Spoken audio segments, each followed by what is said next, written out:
বসে চলতে আছে, ব্যবহার চলতে আছে, কোনো টিকিট নাই, কিছু নাই। আমরা তো ঘুরি ঘুরি কোনো পয়সাই পাই না। বৃষ্টি লই বই যে চলমুখী বেশ চলমুখী হরমু। হ্যাঁ, মেরাই জানেন ভাই, কোনো ইনকাম নাই। রাস্তায় গাড়ি লই হারাবাড়ি ঘুরিয়া 20-30 টাকা 50 টাকা পাইছে, তো নাস্তা পানি খাই বই কেউ ঘুরিয়াও না। আবার বসে চলতে আছে। প্রচুর পরিমাণ বৃষ্টি পড়তেছে আমাদের জালকাড়ি শহরে। বন্যার আবাস দেখাচ্ছে, রোডে পেটের দায়ে আমরা রিক্সা নিয়ে বেরিয়ে হয়েছি।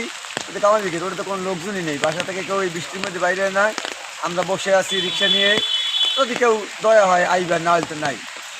এই আমরা গরিব, এইভাবেই চলতে হবে আমাদের। আমরা বর্ষা উদয় নামাই, এই কাজ আমাদের। আর বর্ষার কারণে তো আমরা কাজ ধরতে পারতে আছি।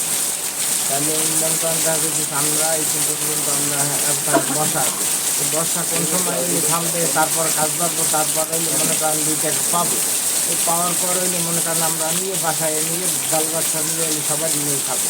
কিন্তু এই বর্ষা তো আর সারাদিনও থাকতে পারে।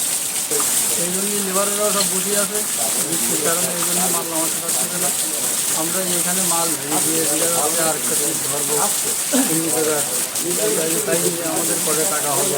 এই কারণে বৃষ্টির কারণে তো আমরা মাল নামাতে পারিনি বলে তো যাইতে পারিনি। আমরা তো ঢাকার থেকে ময়নারি মাল নেই, বুঝলো তেল চিনি আটা ময়দা ঢাকা তো নিয়ে বর্তমানে এই বর্ষা আজ 2 দিন ধরে চলতে আছে।